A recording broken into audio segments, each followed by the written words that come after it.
For many of us, college represents freedom.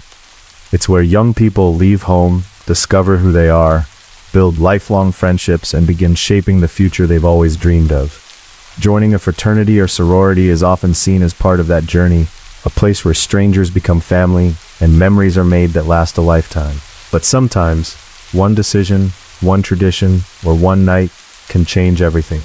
Tonight we're looking at two heartbreaking cases where what should have been a celebration of belonging became something unimaginable. Two young men, two families forever changed, and two stories that force people across America to ask whether any tradition is worth risking a life. So settle in, let the rain wash away the noise of the day. Tonight we remember Michael Deng and Tim Piazza.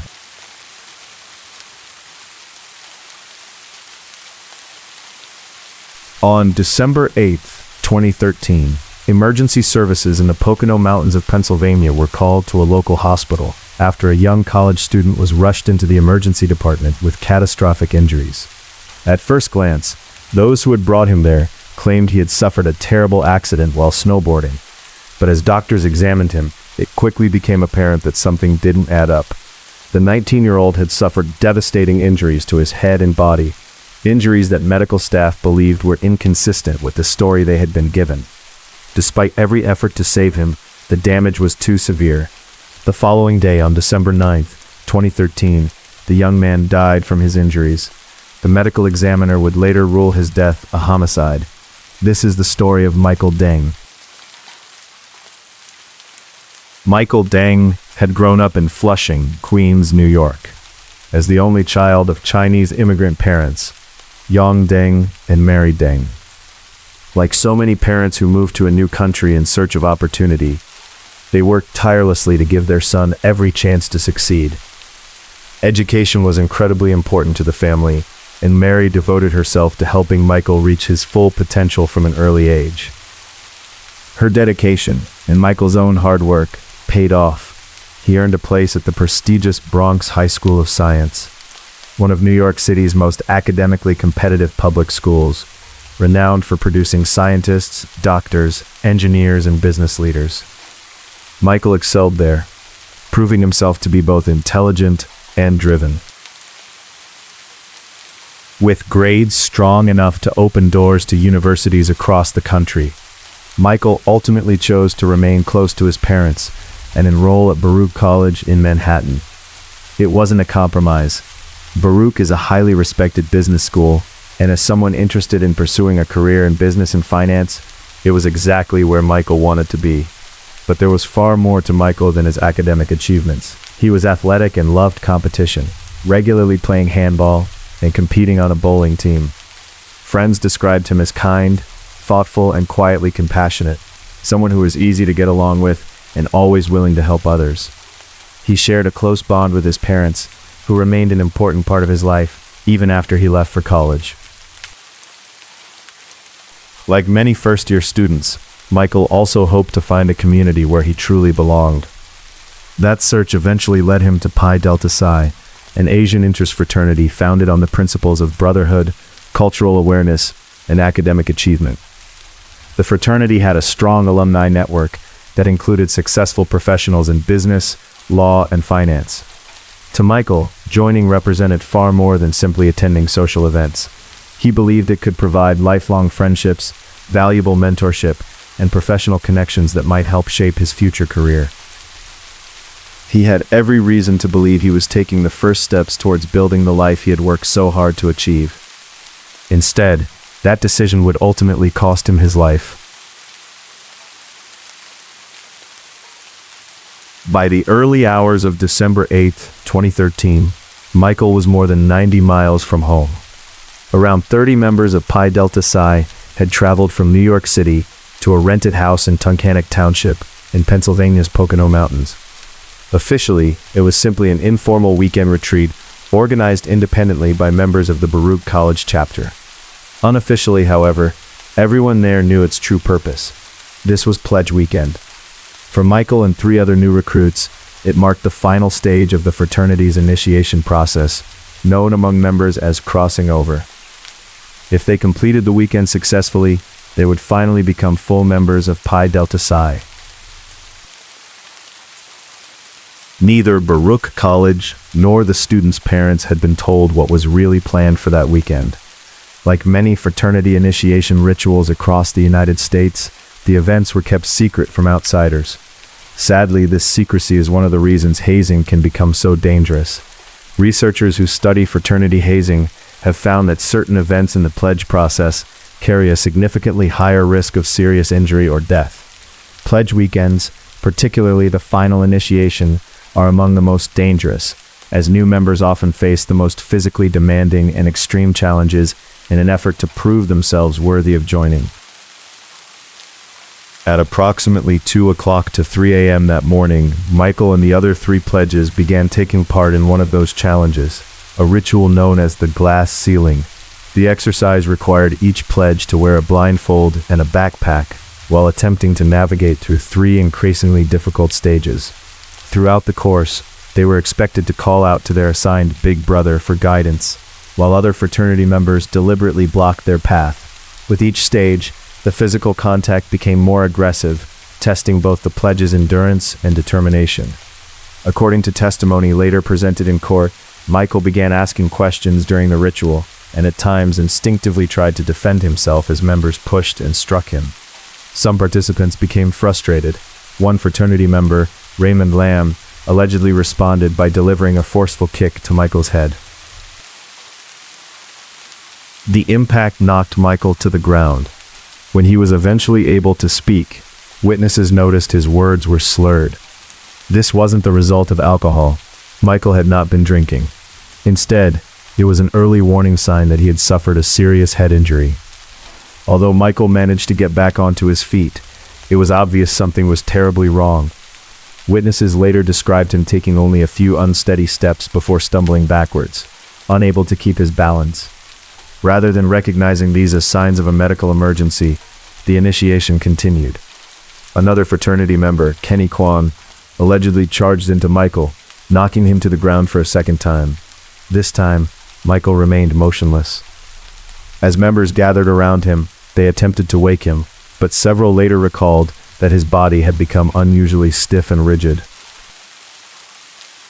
Medical experts would later explain that these symptoms were consistent with abnormal posturing, sometimes called decorticate or decerebrate posturing, a neurological response that can occur following catastrophic brain injury.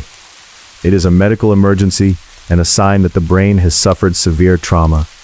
By this point, Michael desperately needed immediate emergency medical treatment. Instead, the people around him made a series of decisions that would have devastating consequences. By the time Michael was finally brought to a nearby hospital, precious hours had already passed. At approximately 6:42 a.m. on December 8, 2013, fraternity members Charles Lai, Sheldon Wong, and Danny Chan carried the critically injured 19-year-old into the emergency department. Doctors immediately recognized that Michael's condition was far more serious than they had been led to believe. His injuries weren't consistent with a simple sporting accident. Concerned by the severity of his condition, hospital staff contacted law enforcement. At around 9:40 that morning, Detective David Miller arrived at the hospital to begin investigating what had happened. Medical staff explained that Michael had sustained multiple blows to both his head and body. The most serious injuries were to his brain, where swelling had become so severe that doctors were fighting desperately to relieve the pressure and keep him alive. As Detective Miller observed Michael's injuries for himself, he noticed more than just the devastating trauma to his head. There were fresh abrasions across Michael's back and buttocks, along with older injuries to his knuckles. Details that suggested there was far more to this story than an accident on a snowy hillside. Detective Miller then went to speak with the 3 young men who had brought Michael to the hospital. Charles Lai, Sheldon Wong, and Danny Chan all described themselves simply as students from Baruch College. They claimed they had rented a house nearby to celebrate before final exams and insisted that Michael had been injured while playing a game called King of the Hill, in which participants attempted to climb to the top of a snow-covered mound while others tried to knock them down. It sounded straightforward, but Detective Miller wasn't convinced. There were simply too many injuries, and they didn't match the explanation he had been given. Suspecting that crucial details were being withheld, Detective Miller asked Detective Robert Bray to travel to the rental house where the group had been staying. When Detective Bray arrived, 2 college-aged men answered the door and allowed him inside. He asked if anyone else was in the house. Moments later, 21 more young men emerged from the basement. What Detective Bray had expected to be a handful of routine interviews suddenly became something much larger. Over the course of the investigation, he interviewed many of the students 3 or even 4 separate times. Each conversation revealed new inconsistencies.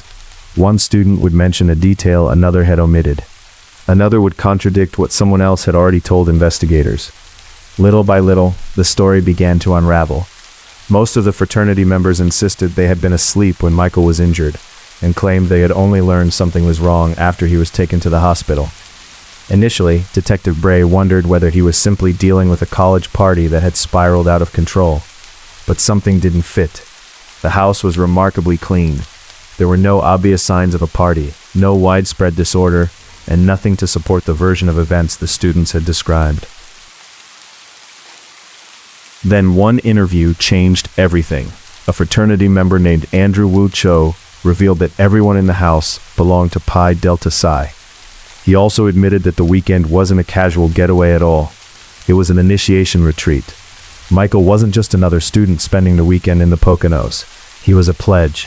If everything had gone according to plan, he would have become a full member of the fraternity that very day. Detective Bray immediately relayed this information to Detective Miller. Armed with this new knowledge, Detective Miller returned to re-interview Charles Lai, Sheldon Wong, and Danny Chan. This time, the atmosphere was noticeably different. The confidence they had shown earlier began to disappear. They now knew that investigators were aware of the fraternity, the initiation weekend, and the fact that they had lied about why they were in Pennsylvania. Under renewed questioning, Danny Chan finally admitted that Michael hadn't been injured during a game of King of the Hill. He had been hurt during an initiation ritual known as the glass ceiling. The ritual's name was intended as a reference to the glass ceiling, the invisible barriers that have historically prevented women and minority groups from advancing into positions of leadership. But investigators would soon discover there was nothing symbolic about what had happened that night. The injuries Michael suffered were devastatingly real. As Detective Bray continued interviewing the fraternity members, another pattern began to emerge. It wasn't just their stories that seemed remarkably similar. Many of the young men had visible injuries to their knuckles. Individually, the injuries might not have meant much. But when several members of the same fraternity all appeared to have bruised or swollen hands after a weekend initiation, investigators couldn't ignore the possibility that they were connected. Detective Bray also noticed something else. Whenever the students weren't being questioned, they remained glued to their mobile phones. Conversations would suddenly stop as officers approached, and many of the fraternity members appeared unusually secretive about who they were messaging. Investigators quickly became concerned that the students were communicating with one another in real time, comparing accounts and coordinating their stories before the next interview. If that was happening, every passing minute gave them another opportunity to shape a version of events that concealed what had really taken place. Recognizing the urgency, Detectives Bray and Miller moved quickly to obtain search warrants, not only for the students' mobile phones, but also for the rental property itself. The warrants were granted. Inside the house, investigators began documenting anything that might explain what had happened during the initiation weekend. They found Pi Delta Psi flags, fraternity clothing, and ceremonial items associated with the initiation rituals, including candles and staffs. None of these items were openly displayed as you might expect during a social gathering. Instead, they appeared to have been put away after the night's events, as though the house had been hurriedly tidied before police arrived. Then, investigators made another important discovery. In a trash bag inside the kitchen, they found Michael's wet clothing. The clothing Michael had been wearing during the initiation had been removed and discarded before he was taken to the hospital. To investigators, that was significant. Rather than rushing a critically injured young man straight to emergency medical care, someone had taken the time to change his clothes first. Combined with the conflicting witness statements and the growing inconsistencies in the interviews, detectives now had increasing reason to believe they weren't simply investigating a tragic accident. They were investigating a possible cover-up. While detectives searched for answers in Pennsylvania, doctors continued fighting to save Michael's life. His injuries were catastrophic. The swelling in his brain was so severe that there was little more they could do except try to keep him alive. Michael's father had been in China when he learned that his only son had suffered a devastating injury. Hospital staff did everything they could to give him enough time to reach his son's bedside. It was a race against time. On the morning of December 9, 2013, at approximately 11 a.m., Michael Deng died from the injuries he had sustained during the fraternity initiation. He was just 19 years old. With Michael's death, the investigation changed forever. What had begun as questions surrounding a supposed snowboarding accident was now officially being investigated as a homicide. As detectives continued piecing together the events of that weekend, they also began to understand something else. This wasn't simply a group of college students acting on impulse. There was a clear hierarchy. Everyone had a role. Charles Lai, the fraternity member who had helped take Michael to the hospital, was Michael's assigned big brother. During the initiation, Michael had been expected to call out to Charles for guidance as he attempted to complete each stage of the ritual. Sheldon Wong served as the chapter's pledge coordinator, overseeing the initiation process and directing how the weekend's activities were carried out. Another member, Kenny Kwan, acted as a pledge assistant, helping supervise the pledges as they progressed through the challenges. As investigators interviewed more fraternity members, they were finally able to reconstruct what the initiation ritual known as the glass ceiling actually involved. The name was intended as a symbolic reference to the barriers that Asian Americans and other minority groups can face in professional careers. But what detectives uncovered was far removed from symbolism. The ritual began by taking away each pledge's sense of control. Michael was blindfolded so he couldn't see where he was going and made to wear a backpack filled with approximately 30 pounds of sand. Members later explained that the weight was meant to represent the burdens and prejudices minorities carry throughout life. Unable to see and weighed down by the heavy backpack, Michael was instructed to run across a frozen, snow-covered yard towards the voice of his assigned big brother. Standing between Michael and that voice was a line of active fraternity members. Linked together, they formed a human barrier.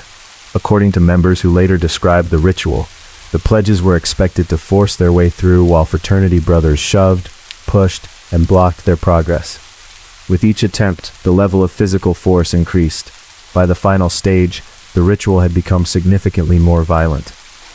Witnesses described fraternity members charging into the blindfolded pledges, using full body tackles to drive them backwards onto the frozen ground. The expectation was that, eventually, the pledge would admit they couldn't overcome the challenge alone, and would instead rely on the support of their fraternity brothers. But Michael didn't simply give up. According to testimony presented later in court, he continued trying to push forward through the line. Several fraternity members became increasingly frustrated. The force being used against him intensified. During one of those collisions, Michael was knocked violently to the ground, suffering a catastrophic traumatic brain injury. Although those around him couldn't yet know the full extent of his injuries, the warning signs appeared almost immediately. Michael struggled to speak. He stumbled when he tried to walk. Eventually, his body became rigid and unresponsive. Rather than ending the initiation the moment those symptoms appeared, and immediately calling for emergency medical help, the fraternity members made a series of decisions that investigators would later spend years examining. Because by this point, this was no longer a fraternity tradition, it had become a medical emergency. On December 10, 2013, the day after Michael died, a forensic pathologist carried out his autopsy. The findings painted a devastating picture of what his body had endured. Michael had suffered catastrophic injuries to his brain, but the damage wasn't confined to his head alone. He had extensive bruising that stretched from the top of his head down to his tailbone, evidence of repeated blunt force trauma. He had also sustained injuries to his internal organs, demonstrating that the force used against him had impacted far more than just his skull. The medical examiner ultimately concluded that Michael had died from a traumatic brain injury sustained during the fraternity initiation. The manner of death was ruled homicide. The autopsy also confirmed something investigators already suspected. Michael had no alcohol in his system. Although hospital toxicology tests had already shown this to be the case, the autopsy removed any lingering doubt. Despite common assumptions that fraternity tragedies are often fueled by excessive drinking, alcohol had played no role in Michael's death. As detectives continued interviewing witnesses, the full sequence of events became clearer. Several pledges admitted that Michael had received harsher treatment than the others during the glass ceiling ritual. According to their statements, Michael had asked questions throughout the initiation, and rather than simply accepting the physical punishment, he had tried to push through the line of fraternity members blocking his path. It's important to remember the circumstances he was facing. Michael had been blindfolded, unable to see where he was going, carrying approximately 30 pounds of weight on his back, and surrounded by people deliberately colliding with him. Medical experts recognize that sensory deprivation and disorientation can significantly increase stress, anxiety, and confusion, making it far more difficult for someone to understand what is happening around them or how to respond. Witnesses later described fraternity members becoming increasingly frustrated as Michael continued trying to push forward.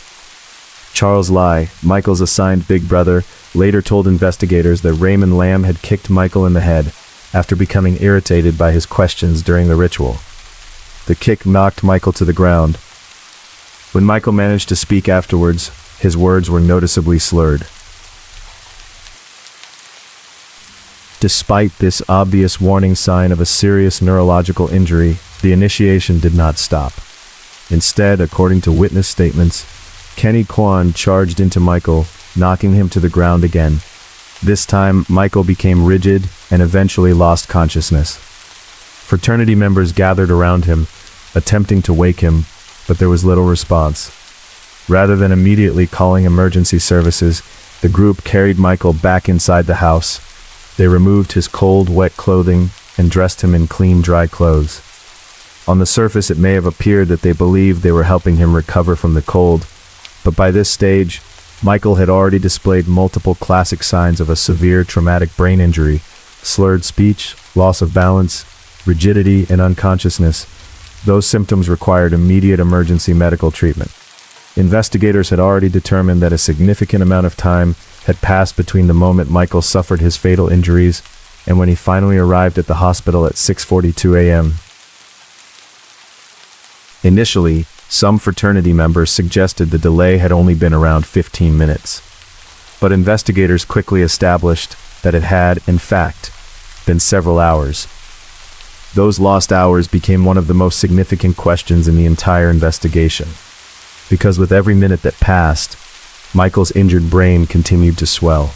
As investigators examined the evidence recovered from the fraternity members' mobile phones, a clearer picture of those critical hours began to emerge. The phones revealed something that witness statements alone never could. Not just what happened, but what people were thinking in the moments after Michael was critically injured. The digital evidence fell into three main categories, each one becoming an important piece of the investigation. The first was a series of internet searches. While Michael lay unconscious inside the rented house, fraternity members weren't immediately calling emergency services. Instead, they turned to Google. Investigators recovered searches including concussion can't wake up, snoring but not waking up, pupils don't dilate, concussion, adults. Those searches suggested that people inside the house recognized Michael was suffering symptoms of a serious head injury. Yet despite those concerns, valuable time continued to pass before he was finally taken to hospital. The second category of evidence was a series of text messages exchanged between fraternity members. Rather than focusing solely on getting Michael medical help, many of the conversations centered on protecting the fraternity itself.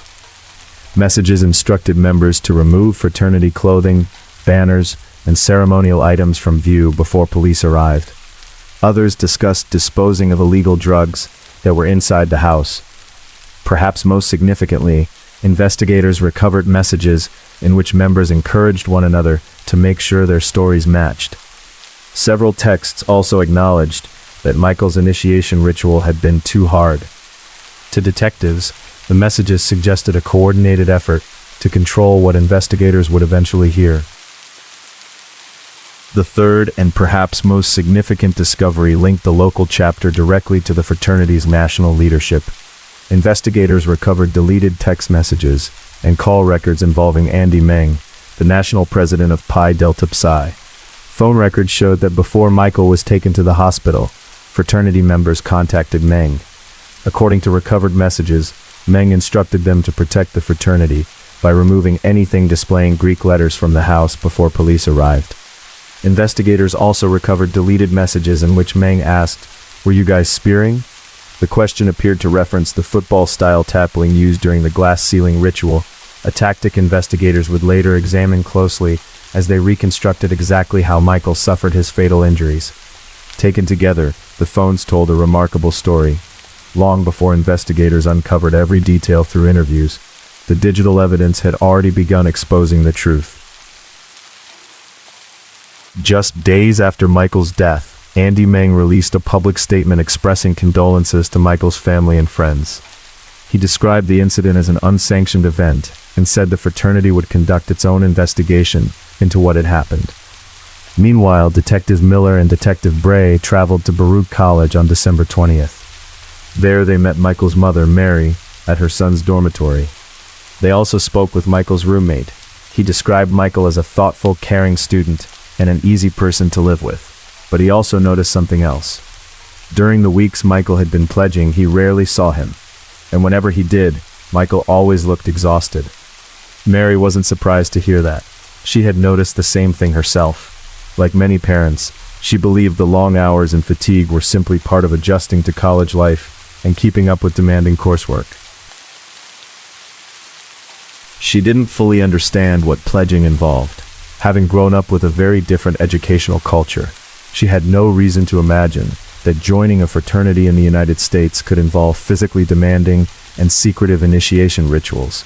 To her, Michael was simply trying to make friends and become part of his college community. As investigators collected evidence from Michael's dorm room, they recovered his laptop and something else, a wooden fraternity paddle that Michael had carefully made himself. Attached to it was a letter addressed to his big brother. It was a reminder of something investigators had seen throughout the case. Michael hadn't joined Pi Delta Psi looking for danger. He had joined because he believed he was becoming part of a brotherhood. Although investigators had already uncovered substantial evidence, the investigation wasn't over. As they continued analyzing materials seized during the search warrants, they discovered photographs taken during the fraternity retreat. Those images revealed that even more people had been present than investigators had initially realized.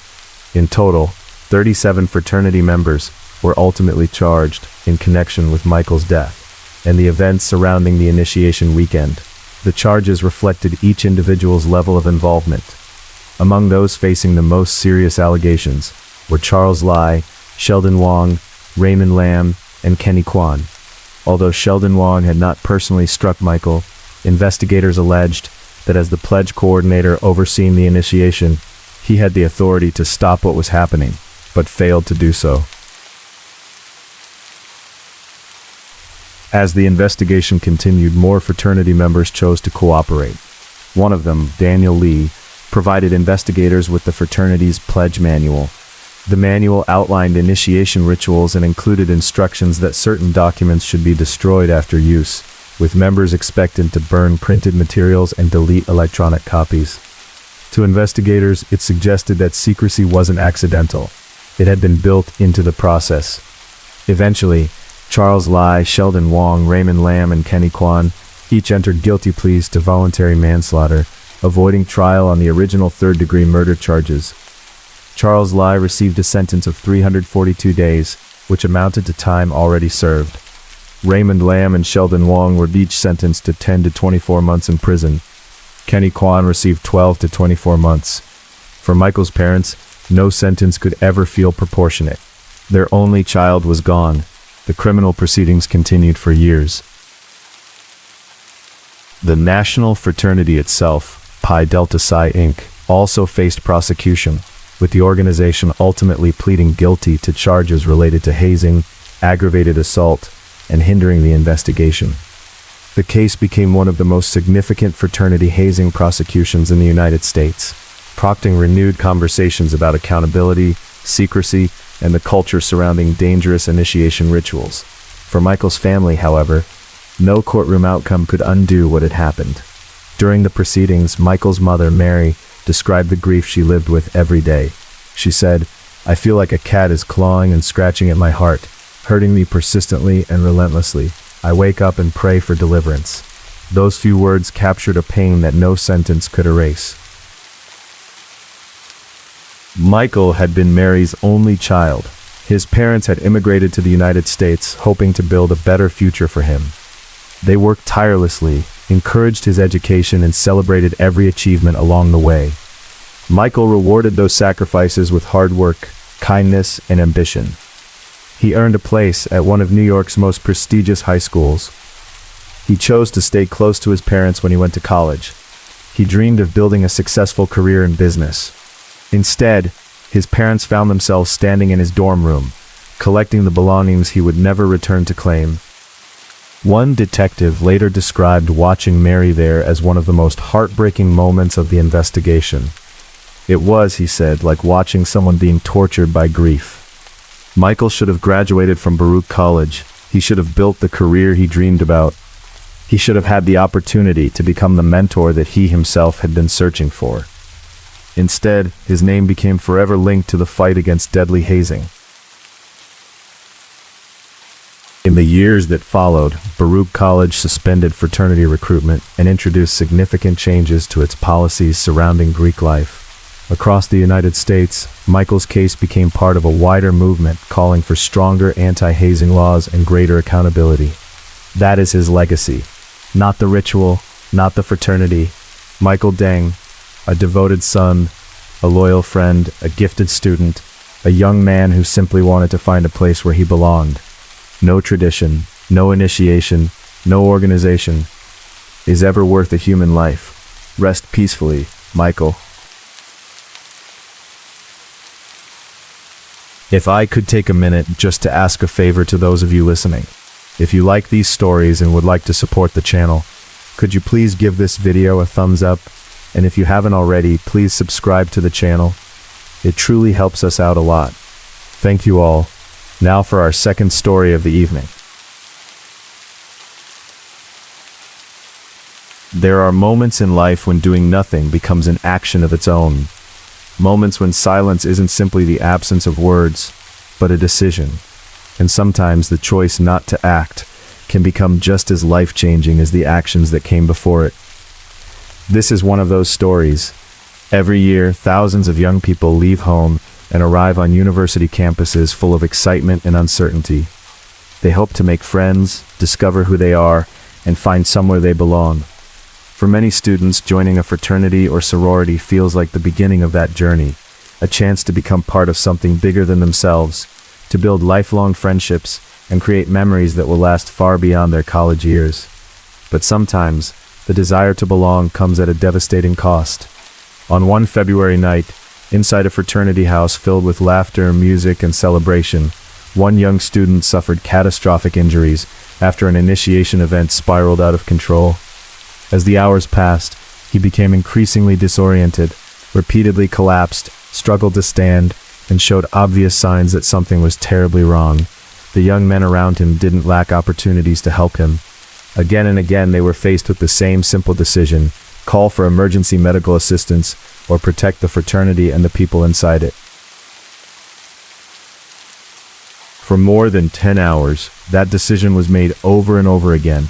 Almost everything that happened during those hours was captured by the fraternity house's own security cameras. Those recordings would later become some of the most important pieces of evidence in the investigation, documenting not only the injuries the student suffered, but also the countless moments when his life might still have been saved. By the time emergency services were finally called, he could no longer explain what had happened. So the cameras, would tell his story instead. This is the story of Tim Piazza. Before Tim Piazza became the young man whose death would spark one of the largest fraternity investigations in American history, he was simply a teenager with an exciting future ahead of him. Tim grew up in Reddington Township, New Jersey, surrounded by a close-knit family who adored him. From an early age, those who knew him described him as thoughtful, dependable, and quietly compassionate. He wasn't someone who sought attention or tried to be the loudest person in the room.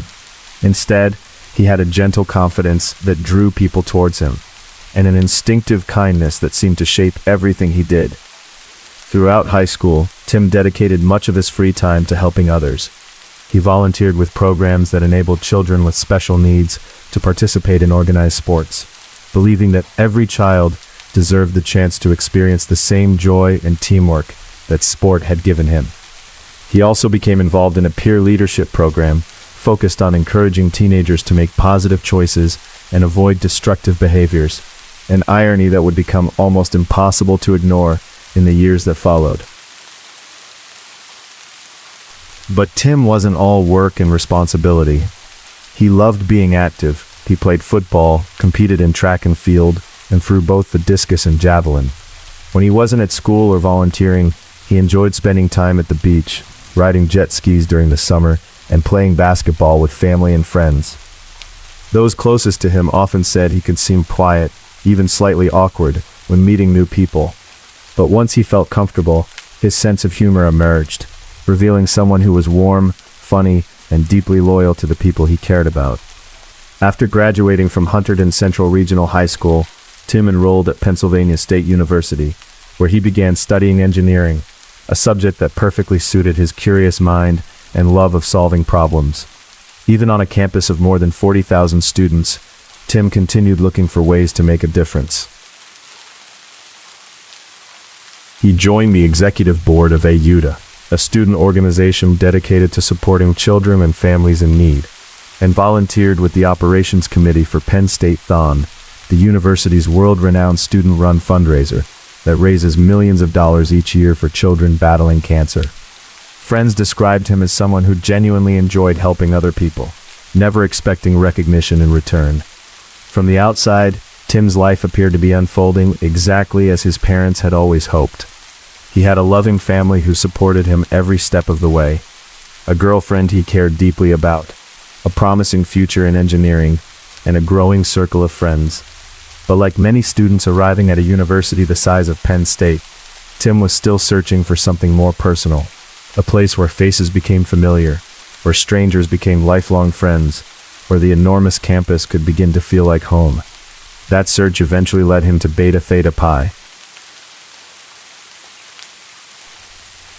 To Tim, joining a fraternity had very little to do with parties or the stereotypical college lifestyle often associated with Greek life. Instead, he was looking for mentorship, friendship, and a sense of belonging. He wanted to become part of a close-knit community that would support him throughout his years at university, and perhaps long after graduation. Before accepting an invitation to pledge, Tim did what many parents would hope their child would do. He researched the fraternity. He spoke to his family. He wanted to make sure he was making the right decision. Everything he found appeared reassuring. The chapter promoted itself as an organization built on leadership, academic achievement, and lifelong brotherhood. It publicly discouraged excessive drinking and distanced itself from the reckless image often associated with fraternity culture. For Tim, it seemed like a safe choice, a responsible choice, a place where he could become the best version of himself. So on February 2nd, 2017, the 19-year-old engineering student walked through the doors of the Beta Theta Pi house, believing he was taking the first step towards finding the community he had been searching for since arriving at Penn State. He had no way of knowing that it would be the last night of his life. For many students, university isn't just about earning a degree. It's about finding the people who will become lifelong friends. Leaving home for the first time is exciting, but it can also be overwhelming, especially on a campus as large as Penn State, where more than 40,000 students attend classes every day. It's easy to feel like just another face in the crowd, and Tim was no different. He wasn't searching for popularity or the stereotypical college party lifestyle. He was simply looking for a smaller community, a group of people he could trust, a place where he felt recognized, supported, and valued. That search eventually led him towards fraternity life, but Tim didn't make the decision lightly. Like so many things in his life, he approached it thoughtfully. Before committing to any organization, he spent time researching several different fraternities, comparing their reputations, values, and expectations, before eventually narrowing his choice down to Beta Theta Pi. What particularly appealed to him was the chapter's image. It presented itself as an organization focused on leadership, academic achievement, and lifelong brotherhood, while distancing itself from the reckless drinking culture often associated with college fraternities. Many of the students hoping to join weren't even old enough to drink legally, making it seem like a safe and responsible choice for someone whose priority was finding friendship rather than parties. Tim also spoke openly with his parents, Jim and Evelyn, about his decision. Based on everything he had learned and everything he shared with them, there was no reason for any of them to believe that joining Beta Theta Pi carried any unusual risk. To them, it seemed like a positive opportunity, one that would help Tim build lasting friendships, develop as a leader, and make such a large university feel more like home.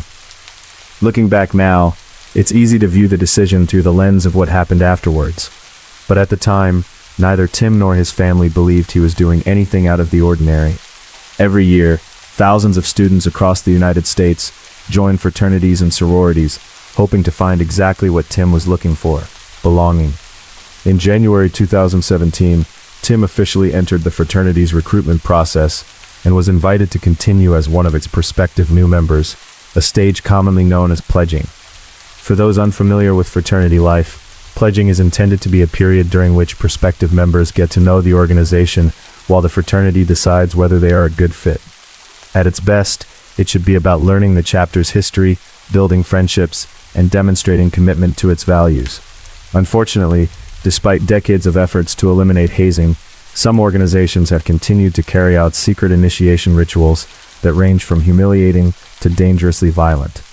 The pressure to fit in, earn acceptance, and avoid disappointing the people around you can make it incredibly difficult for young students to question what they're being asked to do. By the beginning of February 2017, Tim was one of around 10 young men who had reached the fraternity's bid acceptance night. It should have been an exciting milestone, the beginning of new friendships, new experiences, and the university life he had imagined when he first arrived at Penn State. Instead, without anyone realizing it, he was walking towards the event that would not only change his own life forever, but would also become one of the most significant fraternity investigations in American history. On the evening of February 2nd, 2017, Tim arrived at the Beta Theta Pi fraternity house alongside the other new pledges for what they believed would be their bid acceptance night. After spending weeks researching the fraternity and carefully considering whether it was the right fit, this should have been the beginning of the close-knit community Tim had been searching for since arriving at Penn State. There was one small detail about that evening which at first seemed completely insignificant, but would later become incredibly important. Before arriving at the fraternity house, Tim had eaten very little. Like many university students rushing from one commitment to another, he'd gone most of the day without a proper meal. Earlier, he had also taken his prescribed medication, completely unaware that within the next few hours his body would be placed under extraordinary stress. Everything Tim believed about Beta Theta Pi quickly began to unravel. The chapter had presented itself as a fraternity that discouraged excessive drinking and distanced itself from the reckless behavior often associated with college Greek life. It promoted ideals of leadership, responsibility, and brotherhood. But once the doors closed that evening, the atmosphere inside the house was very different. Alcohol became the focus of the initiation. The pledges were instructed to take part in an event known as the Gauntlet, an initiation activity described by the fraternity as an obstacle course. In reality, it required new members to move from one station to the next while consuming large quantities of alcohol in rapid succession. In the years that followed, investigators gathered witness statements from fraternity members and reviewed evidence that painted a troubling picture of what happened during those early hours.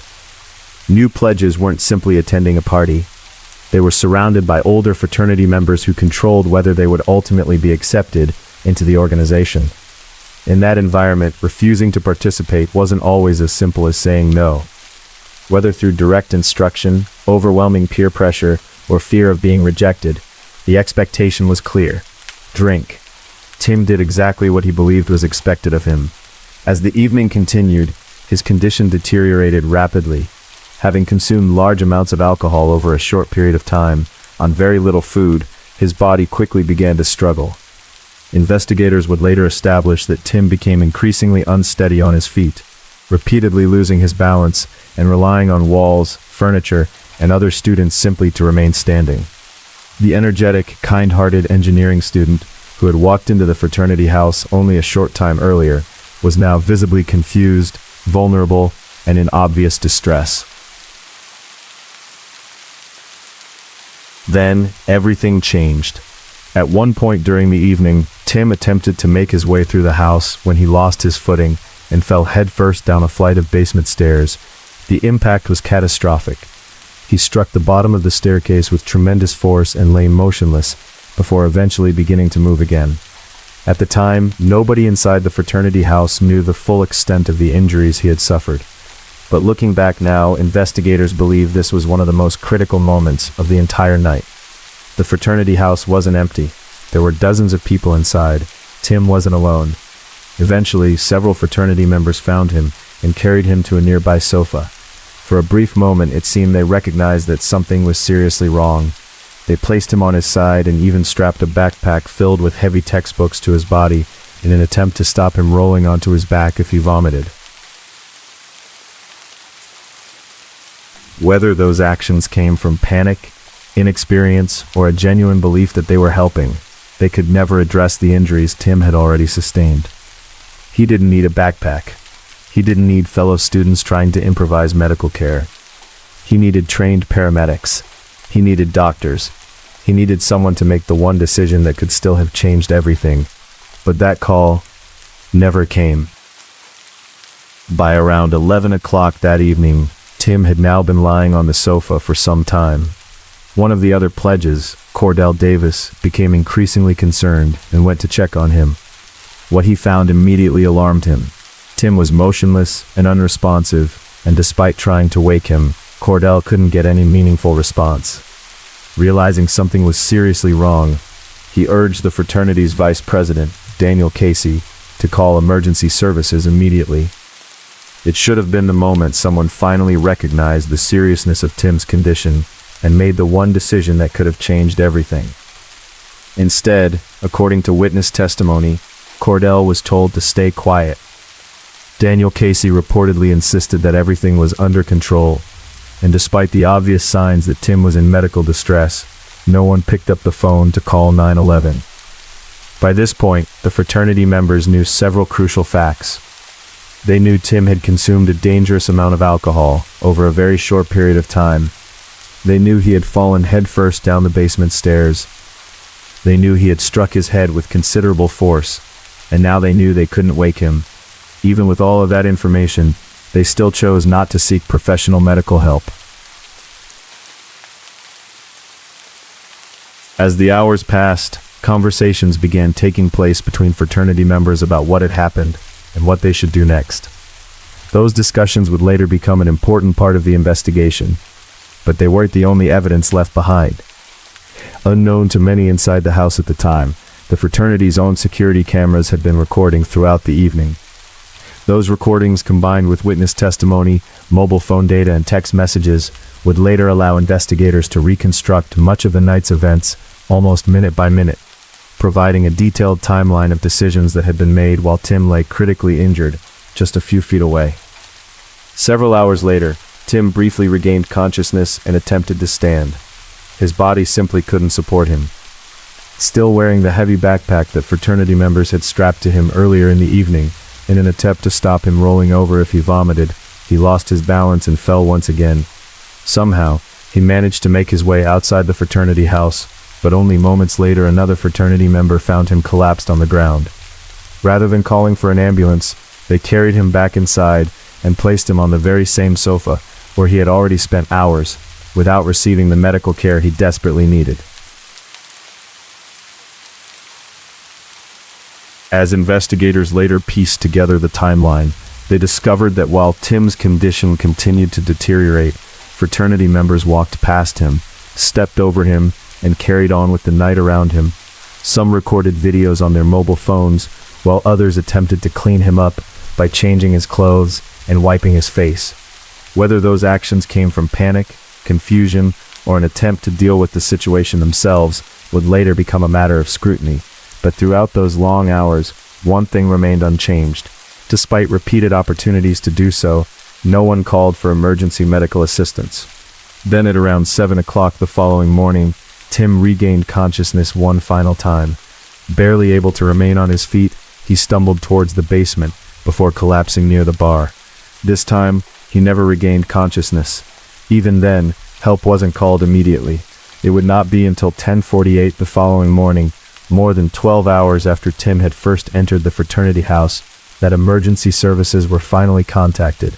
By then, precious hours had been lost, and the opportunity to give Tim the best possible chance of survival had slipped away. When emergency medical personnel finally arrived at the Beta Theta Pi fraternity house on the morning of February 3rd, they found Tim unresponsive. The situation was now far beyond anything the students inside the house could manage themselves. He was rushed to Mount Nittany Medical Center, but doctors quickly realized the severity of his injuries exceeded what the hospital could treat. Tim was stabilized before being airlifted to Penn State Health, Milton S. Hershey Medical Center, where a team of specialists prepared for emergency surgery. By the time Tim reached Hershey, doctors were confronted with devastating injuries. He had suffered multiple traumatic injuries, including catastrophic head trauma caused by the fall down the basement stairs. Despite every effort to save him, the damage was simply too severe. Surgeons worked desperately, but many of his injuries could not be repaired. On February 4th, 2017, surrounded by his family, 19-year-old Tim Piazza died from his injuries.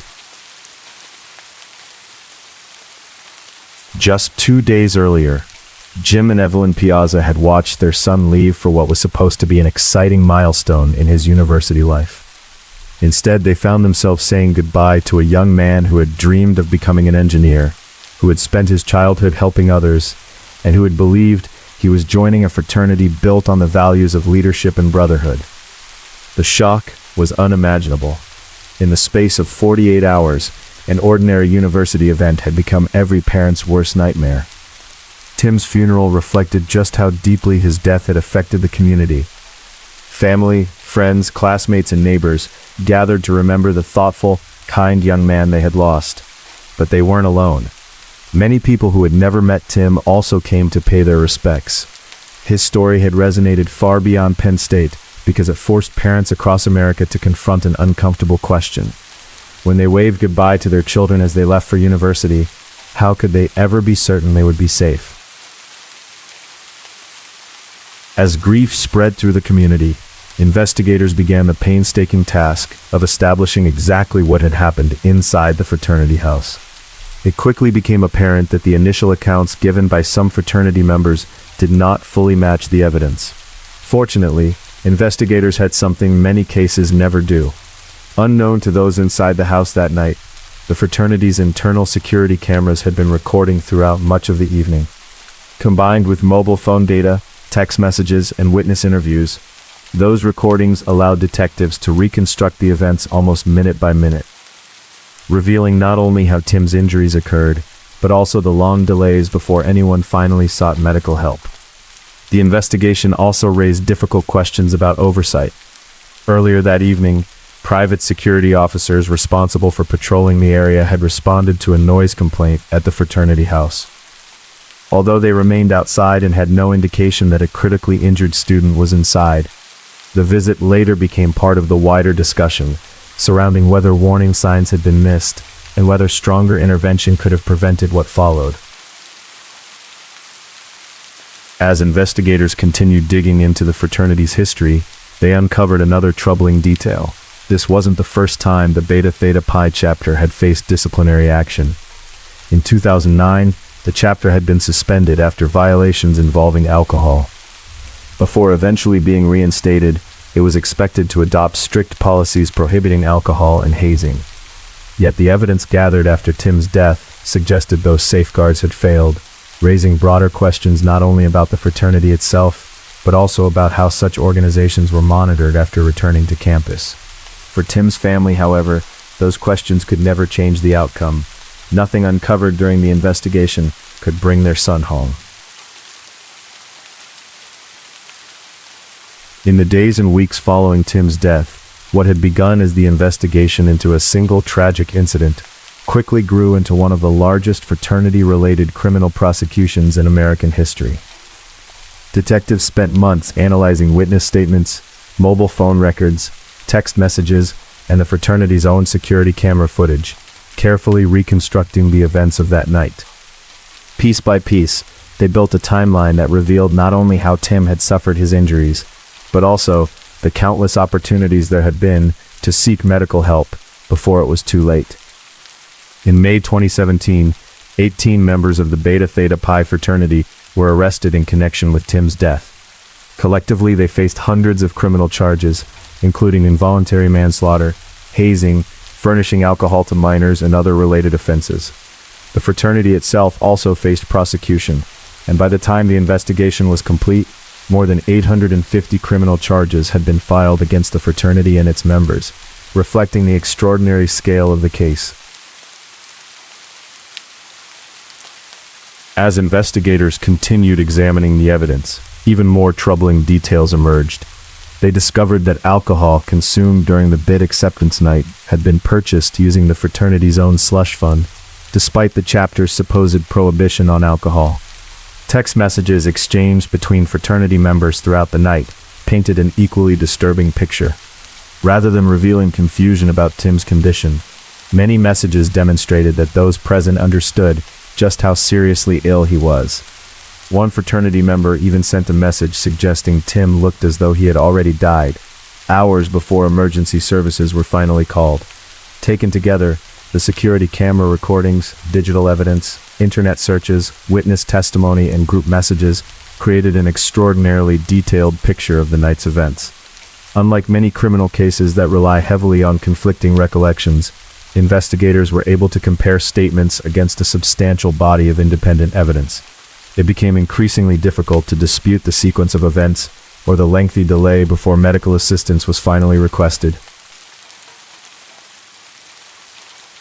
The defense argued that no fraternity member had directly caused Tim's fatal injuries. No one had pushed him down the stairs, they claimed, and no one had intended for him to die.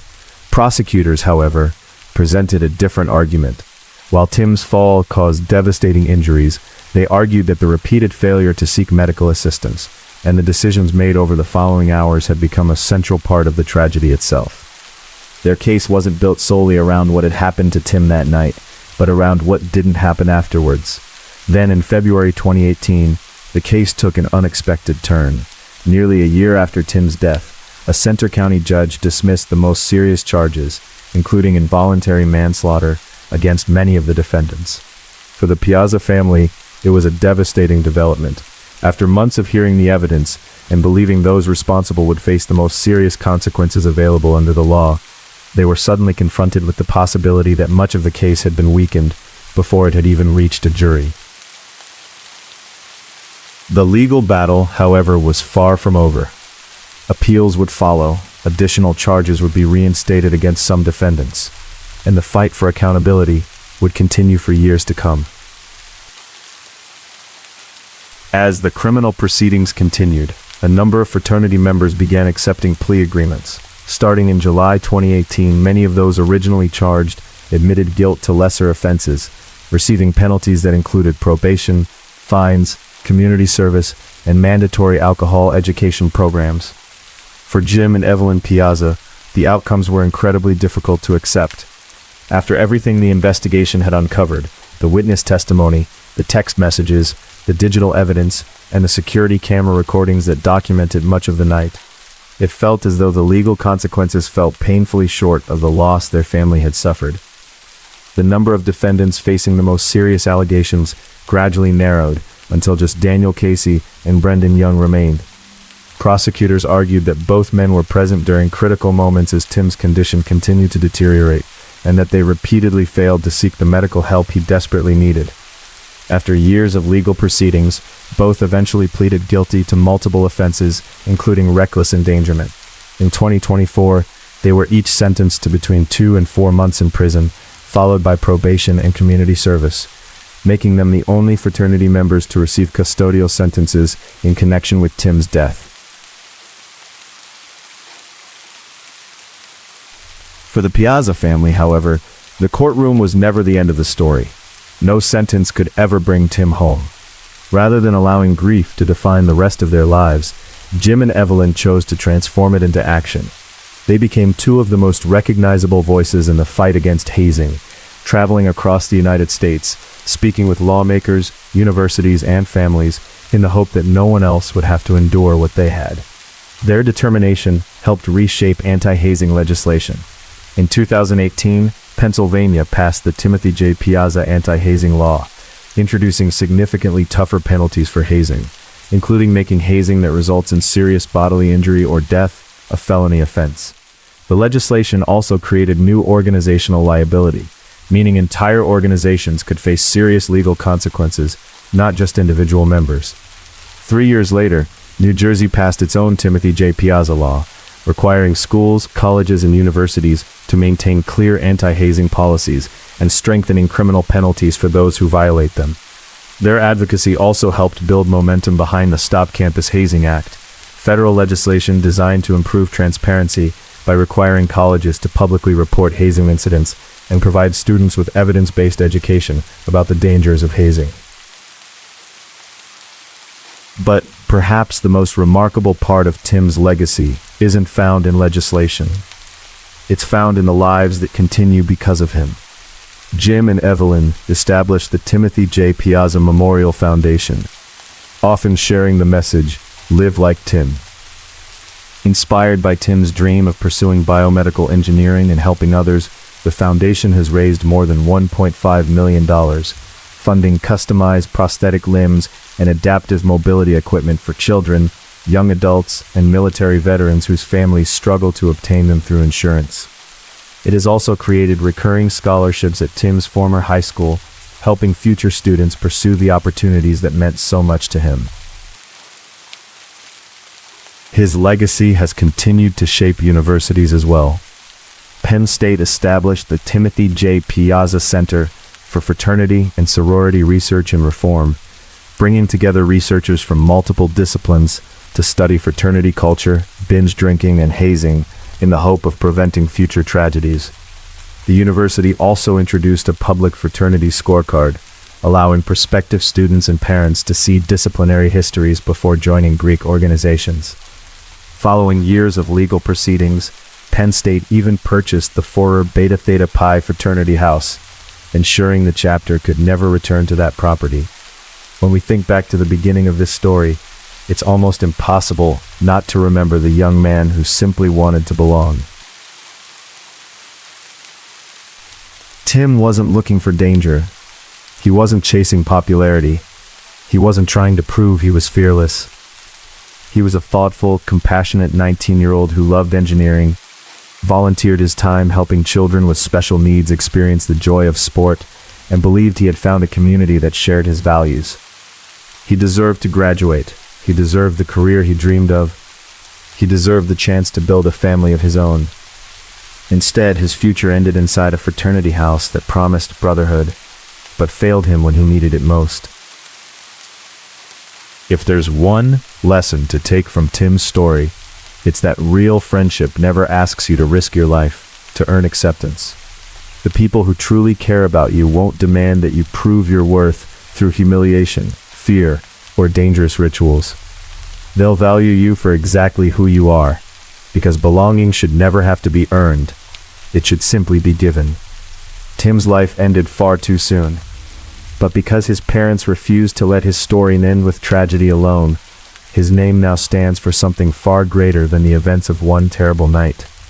It stands for safer campuses, stronger laws, greater accountability, and opportunities for people whose lives he never had the chance to meet. And perhaps there can be no greater legacy than that. Rest peacefully, Tim.